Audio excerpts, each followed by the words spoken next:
Okay, we got some McCue RC here, and we got our new link sets for these rigs, as well as a bumper and steering links. The front heavy-duty steering links. They're a lot thicker and should hold up pretty well and not have a bunch of play. They come with hardware, which is awesome. The original McCue high clearance Mantis links just use your stock hardware, so it's cool to see these come with some actual hardware. And yeah, we're gonna get these on these guys. Let's go.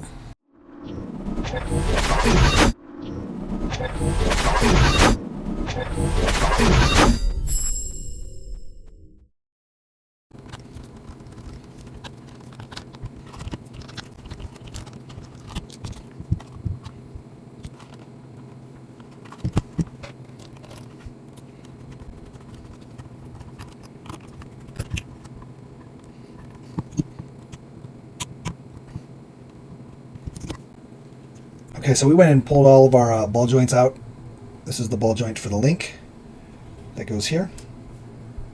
This is the double ball joint for the shock in the rear part of the lower link. And here is the link. And all that just comes right off. And then basically what you're going to end up doing is you're going to take the ball joint from here and you're going to use that as your new shock ball joint, because the shock mounts directly to the lower link. And then you're going to use all the screws, the hardware that comes with the links. So basically all you're doing is moving one ball joint from here to your shock, and then screw here, and a screw here, and screw there. There's also little bushings in here, and you can reuse those. There's none at the top though, or on the bottom links, just on these top Y links. And then you're going to screw directly in to your truss on your axle. So let's go ahead and get the other side apart, and we'll show you.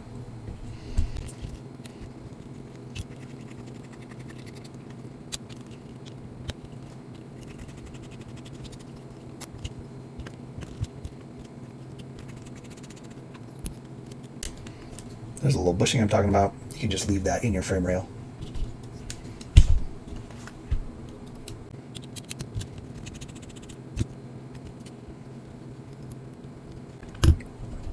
Now when you're trying to pop these out, especially these doubles, you always got to be super careful. They will break easily. Well, the ones on the Enduro broke easily, so just be aware whenever you're popping out one of these ball joints. Actually, here, let's do the link first.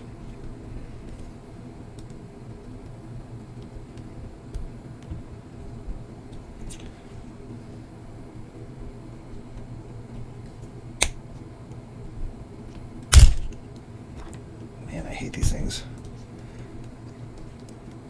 For some reason, it seems like the double ball joints are always worse. But there you go. Now's a good time to make sure your shocks are screwed all the way in. The shock shaft into the eyelet. Sometimes those get loose if you've been running a bit.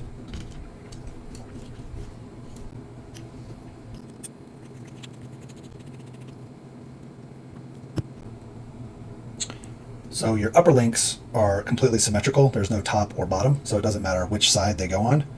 Just know that the thicker portion goes towards the rear, towards your axle. So you're going to mount them essentially like this. However, your lower links obviously have a different shape, right? So you're going to want to make sure that the flat side is to the inside towards your drive shaft, and then your inner curve here, your high clearance portion, is towards the ground, essentially, right? Because that's the high clearance. So you're going to want them like this. Flat side in, and high clearance pointing towards the ground, and the longer portion of the link, right? Not the short portion, but the longer portion from the chassis, shorter portion towards the axle. Now what I'm showing is for high clearance. These are technically trailing arms. If you check McCue, their eBay listing, in the pictures they show, you can see that these are actually installed like this. All right. So it actually has the high clearance portion where you would normally see it's facing downward, right? So you have a flat and then it angles up towards the axle, versus like on this side, let me show you, is like a high clearance side. So you can actually install it either way. We're going to go ahead and install it first as the high clearance. It's going to end up giving you more rake towards the front, so your rear will be a little bit higher, but you will get more high clearance. And then if we decide, we can switch it to this style, where it's a little bit more. It's gonna keep your ground clearance a little bit more similar to what it was. So you're not gonna have the raked front, right? It's also not gonna rub, because what's gonna end up happening is when you flip these for high clearance, they will rub. Seems obvious for some, but if you've never done this before, that will help you.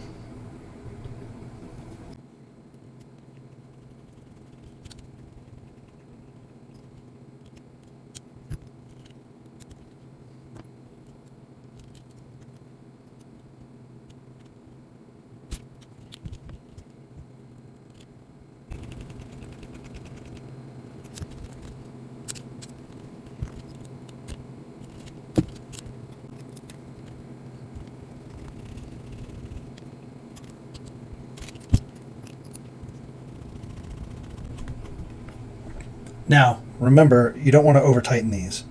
These ones you can tighten up pretty good because they have the, oh no, I flipped this wrong. I have to flip this. But you can tighten up pretty good because they're on the bushings, but these, they go directly against the screws, so you don't want to over tighten those. That's funny, I put this on backwards. My bad. You may want to back these off just enough that they kind of naturally fall, right? If they're staying stuck up, then they're probably too tight. All right, now we get our axle. So don't forget, you're going to need to get new drive shafts set up for this. So you can use the FCX24 drive shaft. Should fit right in there just fine.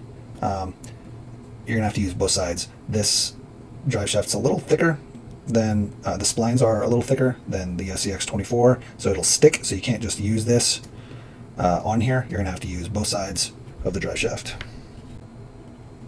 All right, so we got our drive shaft in. We basically just used the regular axial, medium and short. You could probably use a Gladiator as well, but the two longs, these two, seem like they're going to work fine. There's enough movement in there without it being able to pull out. We'll see. If it pops out, then we'll end up getting a Gladiator length, but we're pretty sure this is going to be just fine. Another thing of note, when you first put these in, if you're not paying attention to the angle, you're going to be a little too tight, so you want to loosen these up a little bit, just because these do not shoot straight back.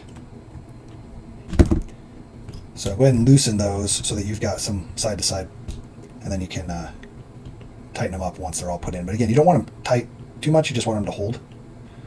If you over tighten them, you're going to have a lot of binding. Also, don't forget when you're putting your drive shaft in to phase it, I say it all the time, but phasing it is just making sure that your screw holes are facing the same direction, or that your ears on the shaft itself are on the same sides, right? So this little tab and this little tab, they line up.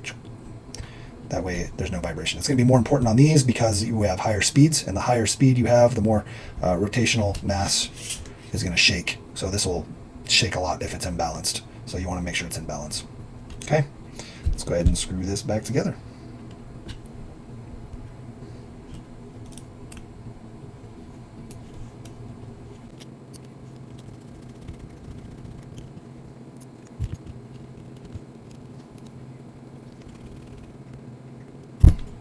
Again, you just want these snug. You don't want them tight. You want them to move nicely. Otherwise, you're going to lose some of your articulation. Not that this is a ton of articulation, but you still want to keep what we do have. Oh, oops, popped out.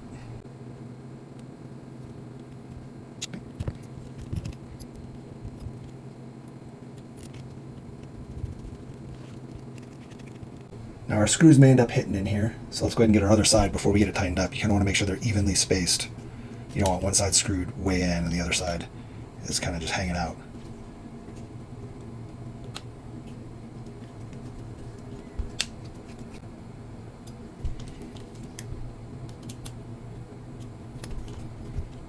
Seems good.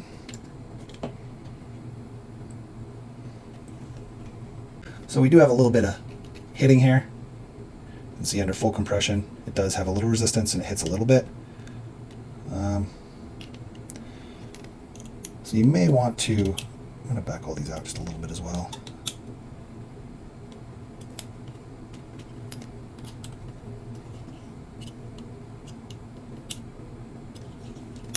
just to make sure we can keep a little bit of play in there.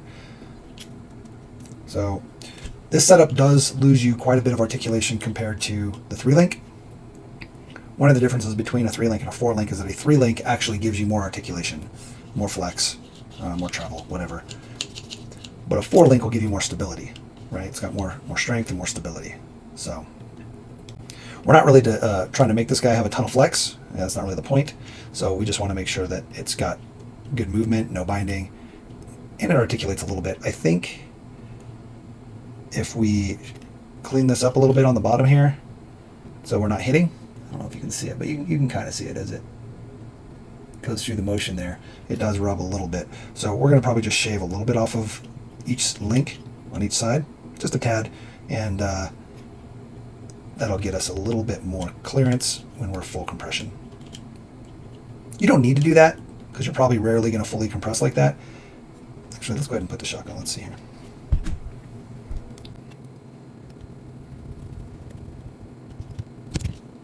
I mean, you're basically bottoming out your shock. I mean, it barely touches. You don't need to shave that off. You can. There is a little bit. It's hard to see on the camera, but you can see right in here. It's rubbing a little. But again, I don't think it's a huge deal. Maybe we'll pull it off and just sand it down a little bit. But yeah, you don't have to do it. We're just anal. So you can see we just kind of rounded it off on the inside here just a little bit on both insides, and then we kind of took a little bit off of this. Just, I mean, you can't even really tell, but just a little bit on the inside here. That way when these come in, you're not really going to hit as much. And we're okay with these being over-engineered and being a little bit thick. We'd rather have them thicker and over-engineered than under-engineered and too thin, because you can always remove material. You can always shave it down a little if you need to, or if you're doing something custom, you've got extra material to work with. But if you're too thin, there's no real good way to build that back up and keep strength. So we like that McCue made these extra beefy. We definitely approve of that. I also just want to point out how the inside of these links where the screws go are made. They're tapered inward, which is really nice, because as the screw starts to go in, it tightens it and keeps the slop out without having to over tighten, and keeps the articulation kind of in there, because it allows the screw to kind of slide in that cup a little bit. It's just a little detail, little minor thing, but it's better than being completely flat, or being like a recess with a flat spot that you're screwing into. We really like that it's kind of curved and cup shaped.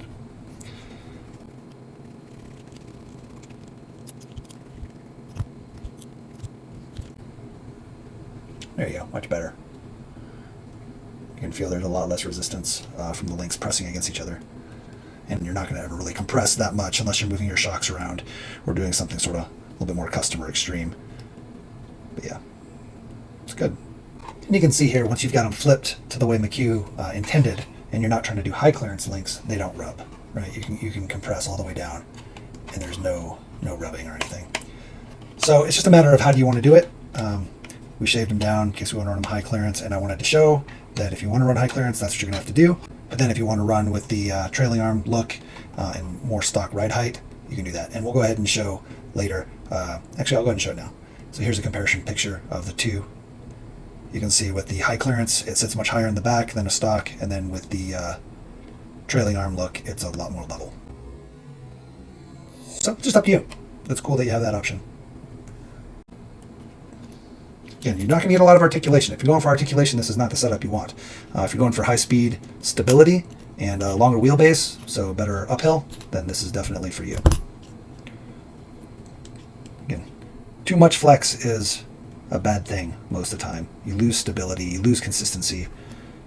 You want just enough articulation to make it over certain rocks, certain lines, keep your truck from tipping over too much. But if you go too far with the articulation, then again you lose stability and you'll tip anyway. It's a balance. It's a balance.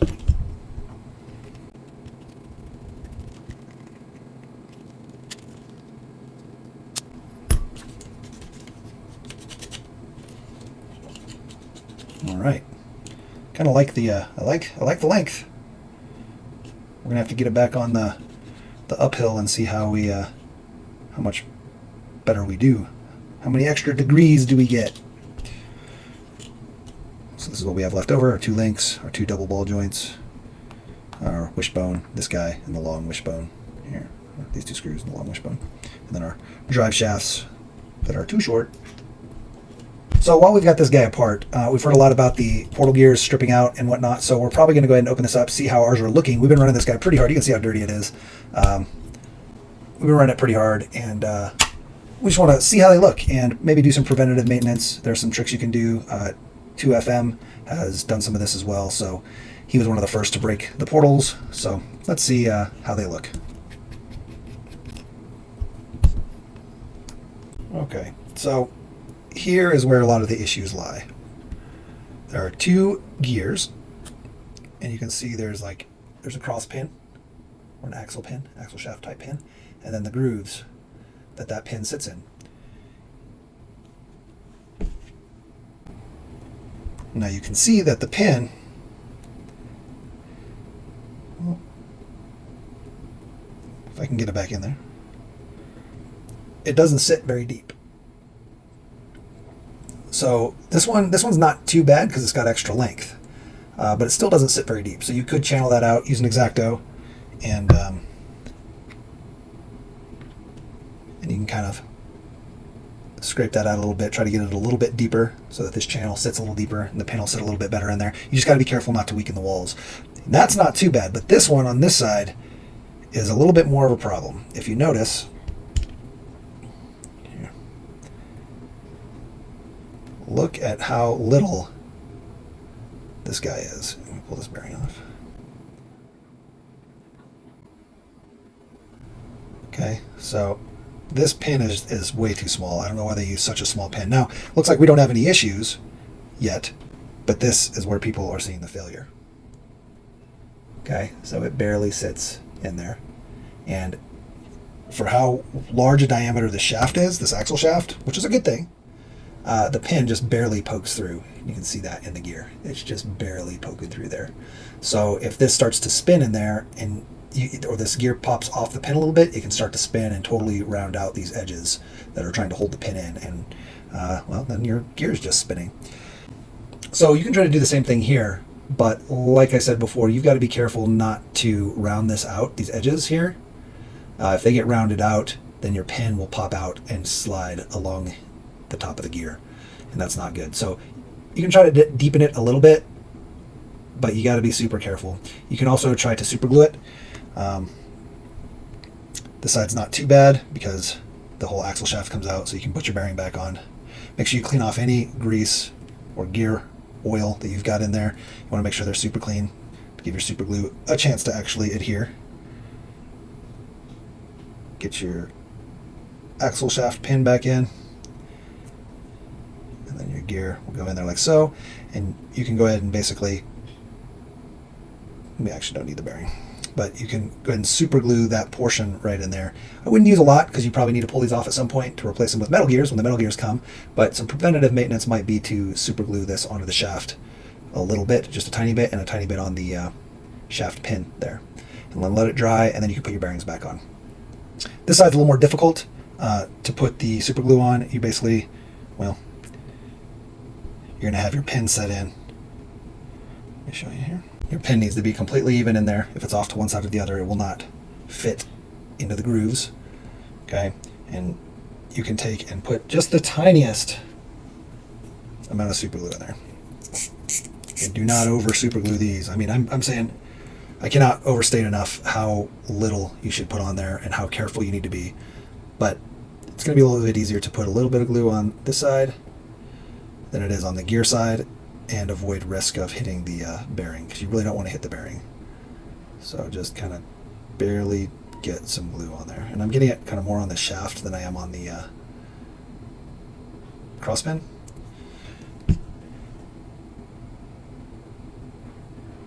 You got to make sure you're nice and centered, and then you can try to put your gear on.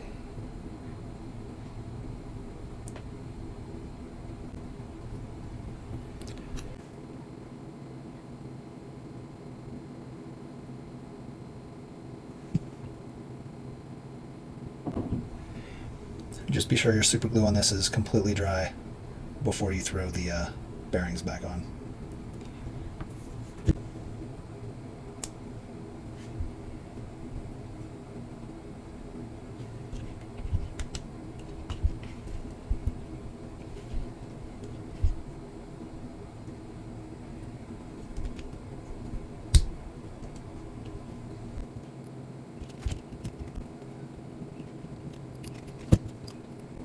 And we'll go ahead and do all 4 of these, and then we'll come back. Also, make sure if you wipe all the grease and oil off to super glue them that you re-grease and re-oil. Don't forget to do that. So here is the wheelbase difference in length. This is stock, and this is with the McCue links.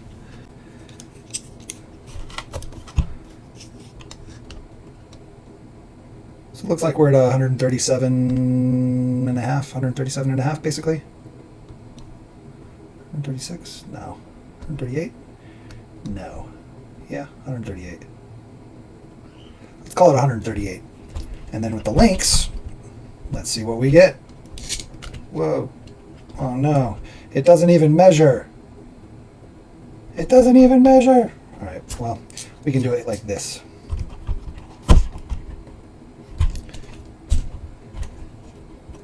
From link to link, we go from 50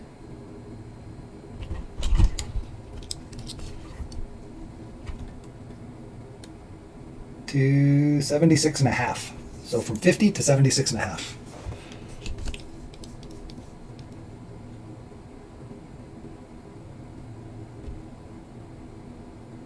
And we can call it 76. So that's an extra 26 millimeters.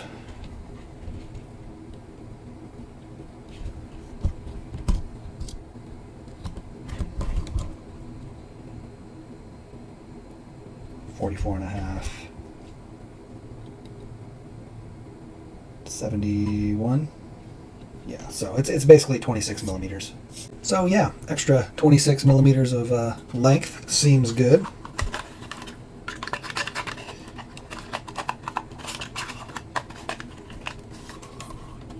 Here we go. It's a little long. I do think, I don't know. I like the performance gains of having it so long, but I kind of wish the axle was right at the rear. I wish it was maybe 2 or 3 millimeters shorter, just from an aesthetic standpoint. Because it's a little long in the back now. But again, I guess if you're putting a different body on it or doing something different with the back, it makes sense. But it's from a performance standpoint, this is gonna be far superior. We don't have to test it. I can just tell you what will be. But we will show you anyway on the Incline. Also, of note, if you want more articulation, you can try to remove your bushings here. And they even mention that. McCue mentions that on the list, the eBay listing. If you want to pull them out, try it both ways. Get a little bit more articulation without them, but you're going to have just a little bit more slop. So, again, it's a balance and it's a personal preference. This guy is looking cool. This is going to be so much better when we're running it around our little dirt track out back. It's going to be so much more stable. I'm excited. All right, let's run some incline tests. So this is a completely stock FCX24. We just lowered this a little bit, cut down the headache rack and lowered the tire. But other than that, it is completely stock. Well, broken light. But yeah.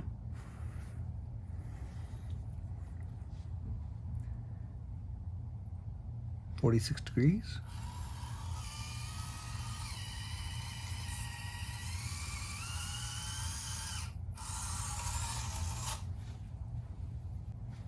$47, $48 degrees.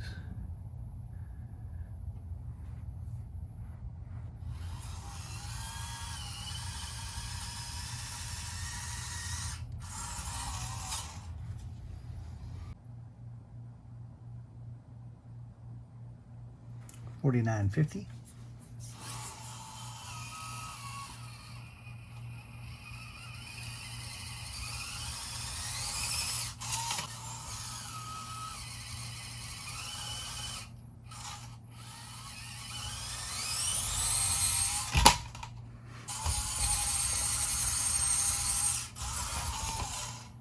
So if you push it, you can make it. You just got to go up fast, get some momentum. I think part of the issue is the tires.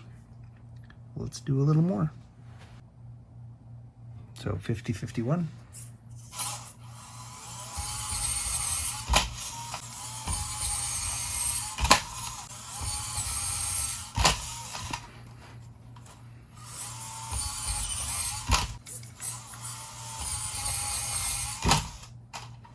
Looks like that's going to be max.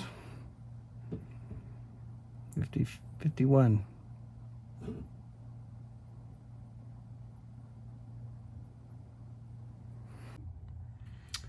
All right, so we're all lengthened and stretched. Let's go ahead and see. We're still at the previous where we couldn't go any further at the 50-51 mark. Let's see how it does. Looks like it has some grip issues. Let's put it on high speed. Woo, buddy, second gear, let's go. All right, we fell off there. That's why. Let's get a little higher now. 54 degrees, so we'll go 2 higher.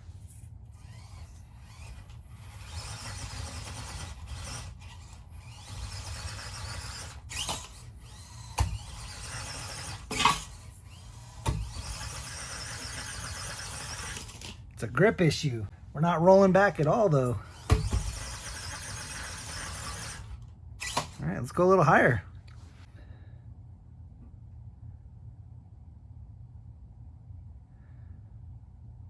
55, almost 56. If we could get the grip, we could go.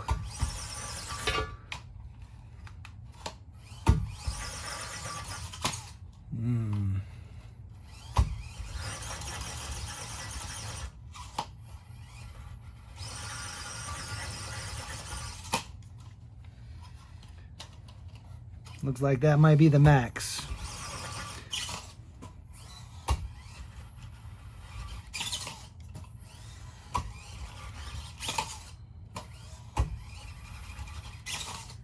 So it looks like 56 is just too much. 55, 56? Yeah, 55, 56 is just too much. Looks like we got an extra 4 to 5 degrees though. And again, I think if you were to lower this guy a little bit or put a little bit smaller wheels on it, you'd see even more of an increase from the length.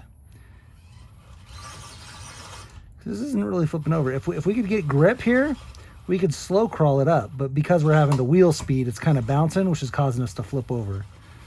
So if I had a better surface, maybe some actual grip tape, like skateboard grip tape or something, I bet you we could get up this.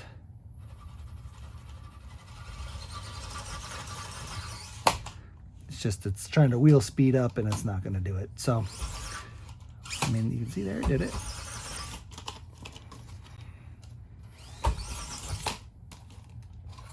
Pretty cool though, great upgrade for sure.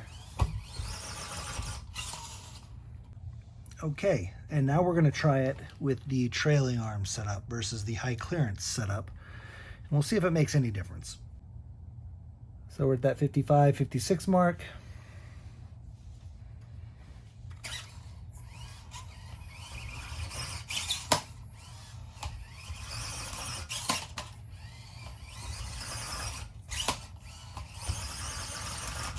It does seem to stick a little better. Again, it's more of just a grip issue, so let's do again. All right, so now we'll do 56, 57-ish.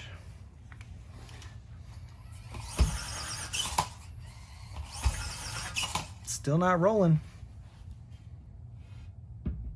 All right, so looks like a 58, 59 now.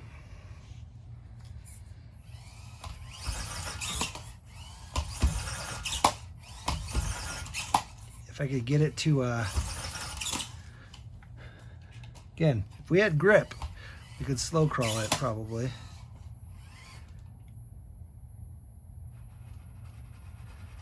We just don't have the grip.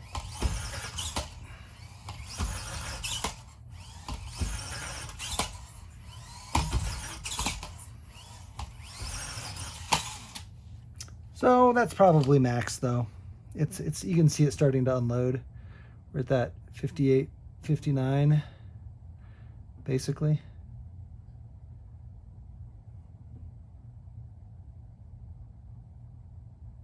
Yeah, 58, 59, 57, 58, 59, somewhere there. We have a little button on the side of the phone that keeps causing it to be a little bit off by a degree, so that's what I'm saying. 58, 59.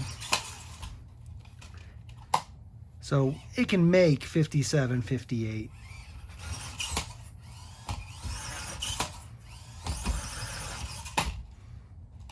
Again, the wheel speed is flipping us over more than anything.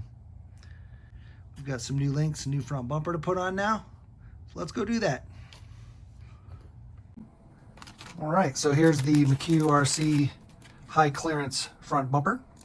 It's even got the Winch Fairlead built in and the mount for it. And look at this, it protects the headlights, which is appropriate since we've got a lazy eye now. This is one of the first things that we ended up breaking when we were running it at Red Rocks. So we're gonna go ahead and pull this old bumper off and then throw the new one on. It uses all the stock hardware, so it doesn't come with any hardware because you can reuse all of your stock hardware, which is nice. And we're still on from running it.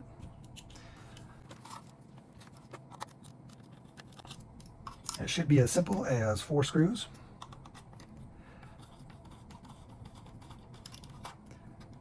I don't know if I want to fix this headlight. I think it kind of gives it character. We'll see how it fits with the new bumper. Maybe it'll kind of hold it up in there a little better. Oh, shit. Maybe it'll kind of hold it up in there better.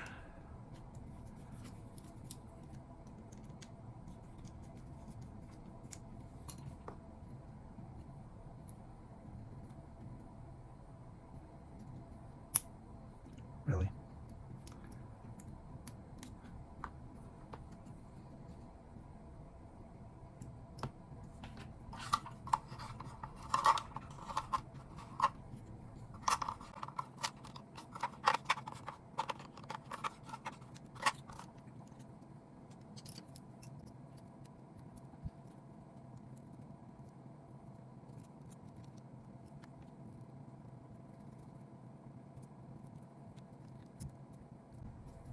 Hopefully this bumper's not too brittle. A lot of 3D printed stuff is pretty brittle, but we will see. Most of McCue's stuff has been pretty good.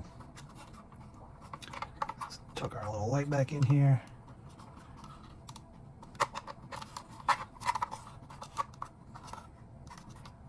All right.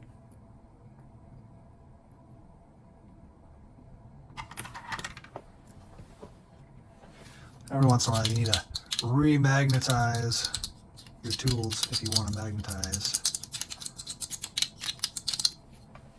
And then things stick.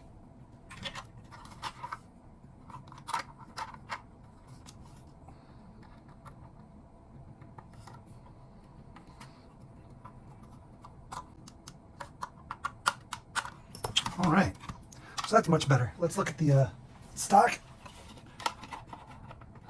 So it's much higher, much more high clearance, much more high clearance. So it's just a little basic bumper, but you do get all of this extra space underneath, and you're not going to be hitting on rocks up here, and yeah, more clearance is good. And you got some protection on your lights. We can appreciate that with our broken lazy eye.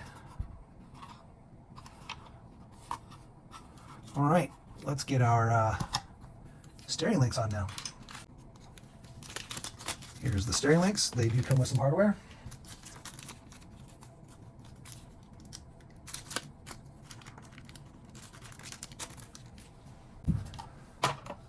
So the reason for this is because this OEM steering link is a little flimsy. Now, I think that they did this on purpose to help protect the servo because there is no servo saver.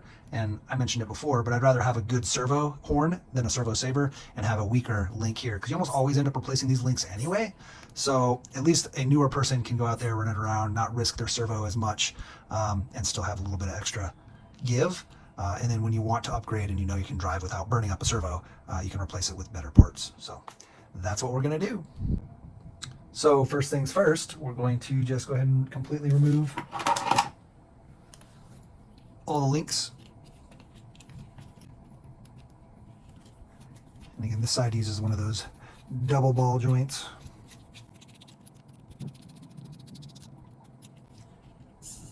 And I don't know if we're going to be able to, no, we're not. I was hoping maybe we could get that off without having to pull the servo horn off, but we do.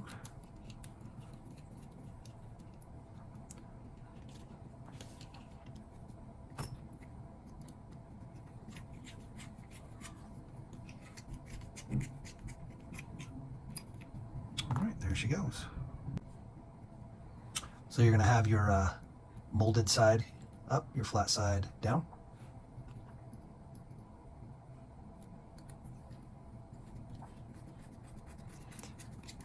Now when putting this together, make sure you don't over tighten, obviously, and just get it snug. And then once everything is kind of snug, you should back off just a little bit, just like an 1/8 turn. That way you don't have any binding, because you don't want binding in your steering at all. All right, so that's pretty good. Go a little more, I guess. Get down, just to, so that's too much. It's just kind of a little too tight, right? Like it's not super tight, but you can always just back off a little.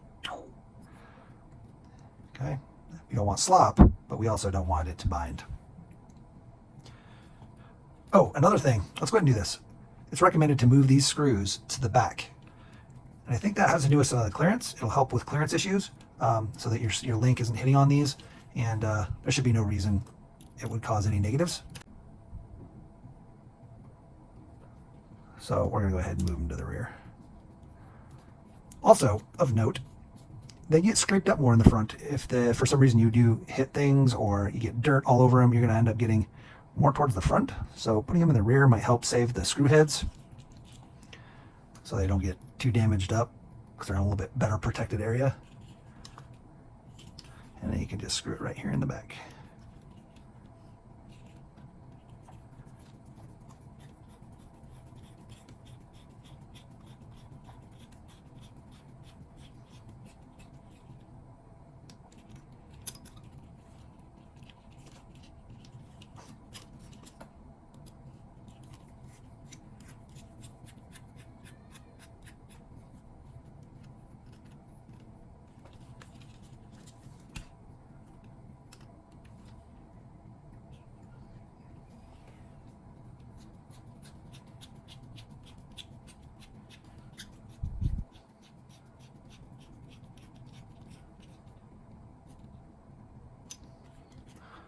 All right.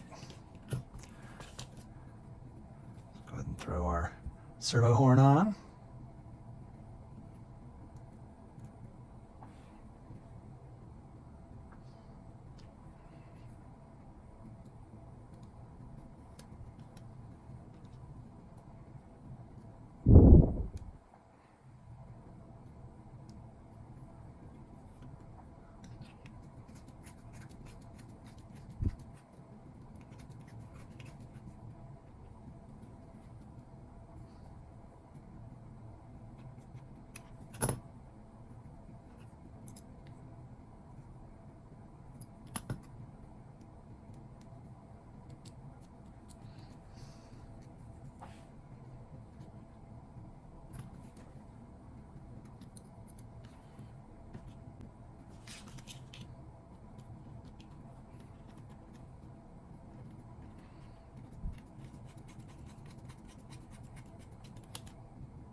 All right, it's a good time to make sure nothing's binding. And we'll go ahead and turn it on. I always like to make sure our steering trim is actually centered on the remote if we're redoing the front anyway. So our steering trim is zeroed out. Okay. And make sure we're nice and straight.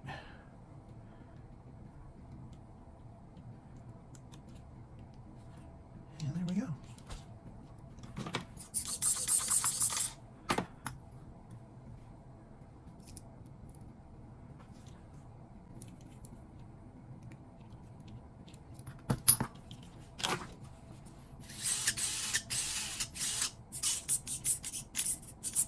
Man, I am loving this thing. Like, everything about it's just so smooth.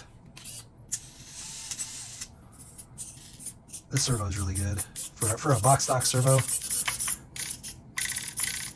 I mean, that's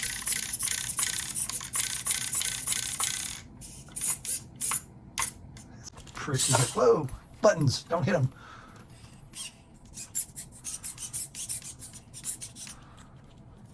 Let's do some pull-ups.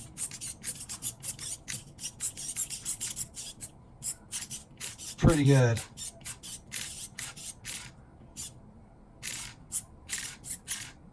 Alrighty, guys. Let's go do some running footage. Guess we can go drive it around our track for a little bit. Uh-oh, we found a small issue with the bumper.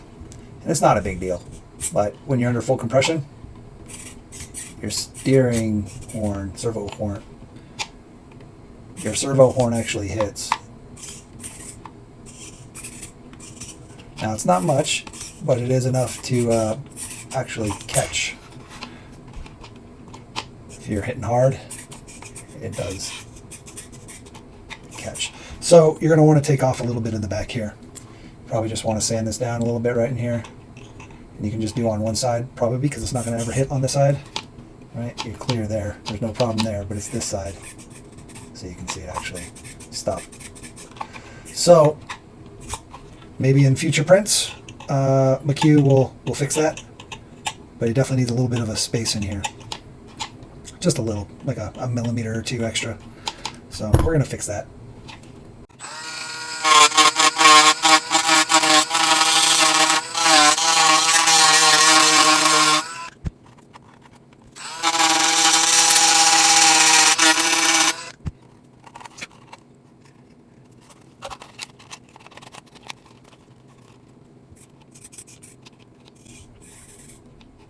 That's all it needed, just a little bit. We're still rubbing just a tad, you can see it move. So we gotta take off just a little more right in here. And it's actually more inside than it is right here. That's probably enough, but it's kind of angled, so we're gonna just take it a little bit more 90 degrees versus the slope that we're at. So yeah, it's kind of sloped. If we just kind of straight down on there, we should be good. I mean, this is super thick. Like, it's not breaking, so I'm not worried about taking off a little extra.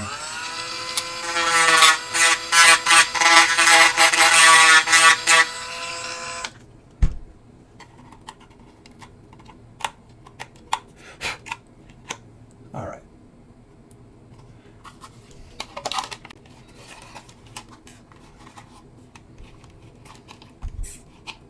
Totally clear.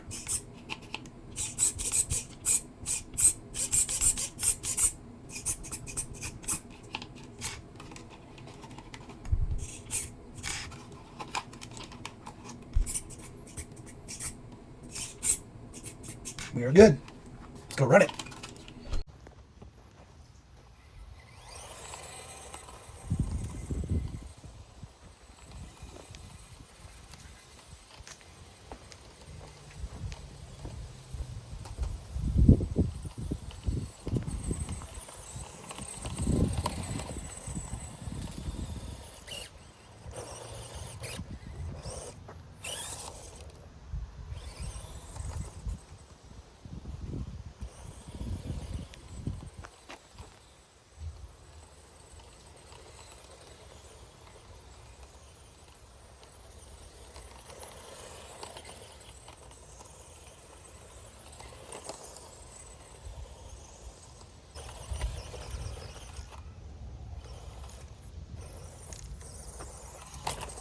Oh, no way. This is no joke jump.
It's a beast.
So this little guy is so much fun.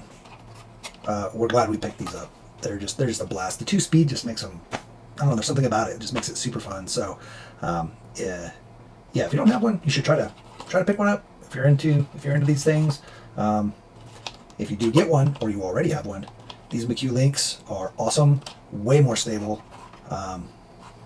Uphilling is just like way easier.